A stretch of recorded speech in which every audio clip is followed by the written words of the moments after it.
नमस्कार दोस्तों, धूम्रपान और शराब आपकी सेहत के लिए तो आखिर ये कैंसर तो क्यों फैल रहा है और इसके बारे में ध्रुव राठी ने आखिर क्या कहा, तो पहले तो आप ये वीडियो देखिए।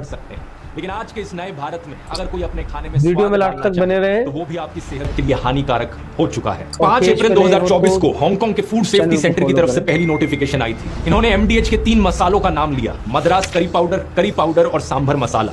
इसके अलावा एक एवरेस्ट का प्रोडक्ट फिश करी मसाला। इन सब में इथाइलिन ऑक्साइड की बहुत ज्यादा मात्रा पाई गई। एक ऐसा केमिकल है जिसके सेवन से कैंसर का डायरेक्ट लिंक है और कई देशों में इसका इस्तेमाल करना पूरी तरीके से बैंड है। सिंगापुर देश की फूड एजेंसी ने अलग से टेस्टिंग करी और एवरेस्ट के फिश करी मसाले में यही चीज पाई। 4 मई 2024 जिस दिन मैं ये वीडियो बना रहा हूं, सिंगापुर, हांगकांग और मालदीव्स के देशों ने इन मसालों को अपने देश में बैन कर दिया है। ऑस्ट्रेलिया, न्यूजीलैंड और नेपाल के देशों की फूड एजेंसीज अपनी अलग से टेस्टिंग करा रही हैं और जल्द ही वहां पर भी इन्हें बैन किया जा सकता है। लेकिन कहानी यहां पर खत्म नहीं होती।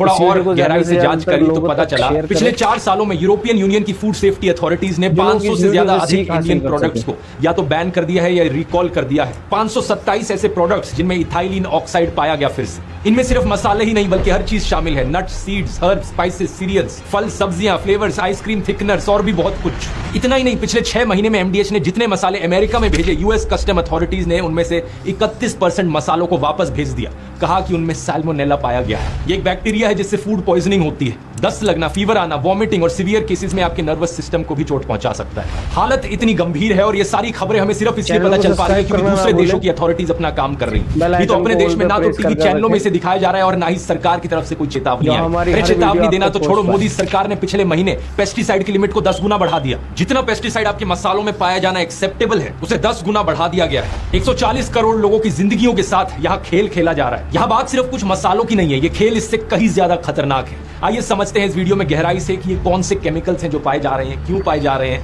क्या इसके पीछे असली कारण है और आप अपनी सेहत को बचाने के लिए यहाँ पर क्या कर सकते हैं। वीडियो को लास्ट तक वॉच जरूर करें। वीडियो शुरू करने से पहले यहाँ एक चीज मैं साफ कर दूं, इससे पहले कि कुछ लोग रोएं कि बार बार सरकार को क्यों बीच में लाते हो, हमारे पापा की इसमें क्या गलती है। यहाँ पर इस बात में कोई दो राय नहीं है कि सारी जिम्मेदारी सरकार के ऊपर है। एवरेस्ट कंपनी से जब पूछा गया कि उनके मसाले ऐसे क्यों निकल रहे हैं तो उन्होंने क्या जवाब दिया कि हमें तो नेसेसरी क्लियरेंसेज और approval spice board of India ने ही दिया था। स्पाइस बोर्ड ऑफ इंडिया क्या है? इंडियन गवर्नमेंट की रेगुलेटरी अथॉरिटी है जो कि आती है ministry of commerce and industry के अंडर। इसके अलावा हमारे खाने में कैंसरस केमिकल्स है या नहीं, ये जांच करने की जिम्मेदारी है FSSAI की, food safety and standards authority of India, जो कि आती है ministry of health and family welfare के अंडर। और ये सिर्फ हमारे देश की बात नहीं है, दूसरे देशों के फूड अथॉरिटीज भी उनकी सरकारों के अंडर आते हैं। और वो सारे देश कम से कम अपने देशवासियों की हेल्थ की परवाह तो कर रहे हैं, कम से कम ये तो कह रहे हैं कि आपका खाना खतरनाक है, इन मसालों से दूर रहो। हमारी सरकार के मुंह से एक शब्द तक नहीं निकला है। FSSAI की तरफ से इकलौता रिस्पॉन्स ये आया है कि हमें 20 दिन चाहिए इन मसालों की टेस्टिंग कराने के लिए, फिर हम देखेंगे कि ये हानिकारक है या नहीं। इन्हें 20 दिन चाहिए। यहाँ पर एक आम आदमी ने अपनी तरफ से टेस्टिंग करा ली और कुछ ही दिनों के अंदर टेस्ट रिजल्ट आ भी गए। और FSSAI वो यूनिट है जिन्होंने 20 दिन मांगे जवाब देने के लिए कि इसके अंदर इथाइलिन ऑक्साइड प्रेजेंट है। मेरा सवाल FSSAI से ये है कि अगर मैं 4 दिन के अंदर पता लगा सकता हूँ कि इसके अंदर कितना इथाइलिन ऑक्साइड है, तो आपको 20 दिन का टाइम क्यों चाहिए? इस रिपोर्ट को देखिए, एक ट्विटर यूजर ने खुद से डिसाइड किया कि वो एवरेस्ट के फिश करी मसाले को टेस्टिंग करने के लिए भेजेगा। उसने इसे food hygiene and health laboratory में भेजा। 23 अप्रैल को उसने 50 ग्राम मसाले का सैंपल भेजा और 26 अप्रैल को रिपोर्ट तैयार भी होकर आ गई। क्या पाया गया? इस मसाले में इथाइलिन ऑक्साइड की मात्रा 7.57 मिलीग्राम पर किलोग्राम की कॉन्सेंट्रेशन में मौजूद है। इसकी लिमिट है 0.1 मिलीग्राम पर किलोग्राम, यानी कि ये लिमिट से 70 गुना ज्यादा मात्रा में कैंसर कॉजिंग केमिकल मौजूद था। अब कुछ लोग बहाने मारते हैं कि दुनिया भर के देशों की ये साजिश है मोदी सरकार को गिराने की। इलेक्शन के पहले ही ऐसी खबरें क्यों आती हैं?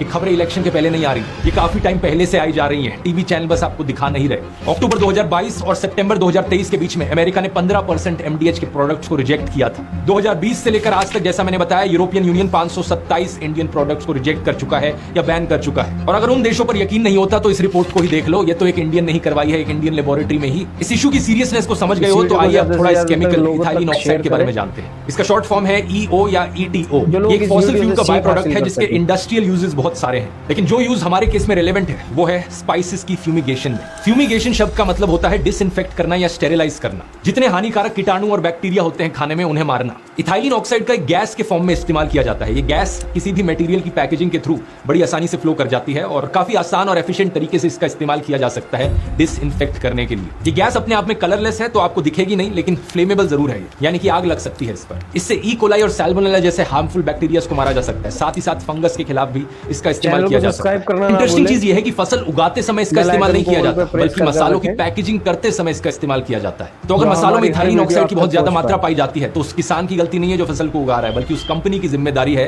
जो पोस्ट हार्वेस्ट ट्रीटमेंट के दौरान और पैकेजिंग करने से पहले इथाइलिन ऑक्साइड का इस्तेमाल कर रही है। प्रॉब्लम स्टोरेज के वक्त आ रही है। ये एक बड़ा सिंपल सा फ्लो चार्ट आप देख सकते हैं स्क्रीन पर, जो अलग अलग प्रोसेसेस बताता है जो इन्वॉल्व है इथाइलिन ऑक्साइड की स्टेरिलाइजेशन के दौरान। सबसे पहले प्री कंडीशनिंग होती है, humidity, temperature, pressure control check किया जाता है, फिर इस गैस के द्वारा स्टेरिलाइजेशन किया जाता है और फिर उस गैस की इवैक्यूएशन और गैस वॉशिंग करी जाती है। ये जो तीसरा प्रोसेस है इसका नाम है एरिएशन, और ये बहुत बहुत जरूरी प्रोसेस है क्योंकि यहां पर इस केमिकल को वापस से बाहर निकालने का काम किया जाता है। नाइट्रोजन इंजेक्शंस और वैक्यूम डी गैसिंग का इस्तेमाल किया जाता है इस केमिकल को खत्म करने के लिए। ये बहुत इंपॉर्टेंट इसलिए है क्योंकि इसी स्टेप पर प्रॉब्लम आती है। अगर खाने की स्टेरिलाइजेशन कर ली ईटीओ से, लेकिन उसके बाद इसकी एरिएशन ढंग से नहीं करी गई तो केमिकल के कुछ ट्रेसेस खाने में बच जाएंगे। इससे कुछ और हानिकारक केमिकल कंपाउंड्स की फॉर्मेशन होगी, जैसे कि 2-क्लोरोइथेनॉल या इथाइलिन क्लोरोहाइड्रीन या इथाइलिन ग्लाइकॉल।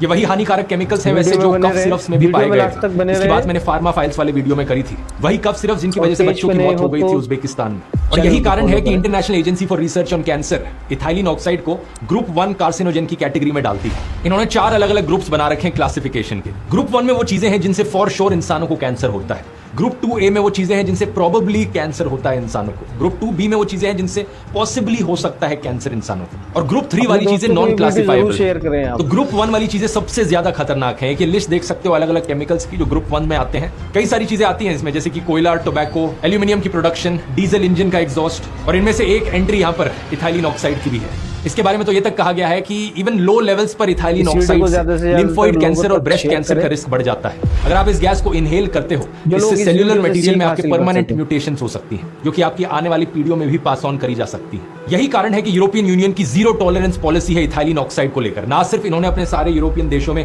कंप्लीटली बैन कर दिया इथाइलिन ऑक्साइड को, बल्कि ये भी कहा कि इंपोर्टेड चीजों में भी इथाइलिन ऑक्साइड बैंड है। इस पॉलिसी में एक थोड़ा सा बदलाव आया था साल 2003 में, जब इन्होंने देखा कि इंपोर्टेड खाने में माइक्रोबियल कंटेमिनेशन का रिस्क काफी ज्यादा है। तो इसको मद्देनजर रखते हुए इन्होंने कहा कि ठीक है, इंपोर्टेड खाने में हम बहुत थोड़ी सी मात्रा का इथाइलिन ऑक्साइड अलाउ करेंगे। इन्होंने एक मैक्सिमम रेजिडुअल लिमिट डिफाइन करी 0.2 मिलीग्राम पर किलोग्राम की। मतलब ईटीओ का इतना सा रेजिड्यू रह गया तो चलता है, लेकिन इससे ज्यादा अलाउड नहीं है। लेकिन इस लिमिट को भी 2022 में यूरोपियन कमीशन ने और भी कम कर दिया। इन्होंने कहा 0.2 भी नहीं, 0.1 मिलीग्राम पर किलोग्राम नई लिमिट होगी। तो आज के दिन ईटीओ की इतनी एक्सेप्टेबल लिमिट है यूरोप में, और वो भी सिर्फ इंपोर्ट किए जाने वाली चीजों में। जो चीजें यूरोप के अंदर बन रही हैं उनमें कंप्लीटली बैंड है ईटीओ का इस्तेमाल। पिछले साल अप्रैल 2023 में इन्होंने ईटीओ की क्लासिफिकेशन भी बदल दी। इन्होंने कहा हम इसे फ्यूमिगेंट नहीं बुलाएंगे, हम इसे पेस्टिसाइड रेजिड्यू बुलाएंगे। इस डेफिनेशन को बदलने का मतलब था कि हर एक यूरोपियन देश के लिए ये मैंडेटरी बन गया वो अपने फूड सैंपल्स की टेस्टिंग कराएं ईटीओ को लेकर। सिंगापुर की बात करी जाए, सिंगापुर की जो मैक्सिमम अलाउड लिमिट है इथाइलिन ऑक्साइड की वो यूरोप से कहीं ज्यादा है, 50 मिलीग्राम पर किलोग्राम। इनके देश में फ्यूमिगेशन के तौर पर ईटीओ का इस्तेमाल करना अलाउड है, लेकिन जो लिमिट है इनकी 500 गुना ज्यादा है ये यूरोप की लिमिट से।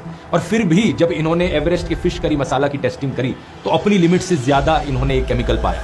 हांगकांग की बात करें तो इस मामले में हांगकांग की रेगुलेशंस ज्यादा मजबूत हैं सिंगापुर से। ये ना सिर्फ ईटीओ को एक पेस्टिसाइड कंसीडर करते हैं, बल्कि इनके देश में इसे फ्यूमिगेशन के तौर पर इस्तेमाल करना अलाउड ही नहीं है, और ना ही इसे पेस्टिसाइड के तौर पर इस्तेमाल करना अलाउड है। अगर हांगकांग में फूड क्वालिटी को लेकर वायलेशन होती है तो $50,000 का फाइन लग सकता है और 6 महीने की जेल हो सकती है।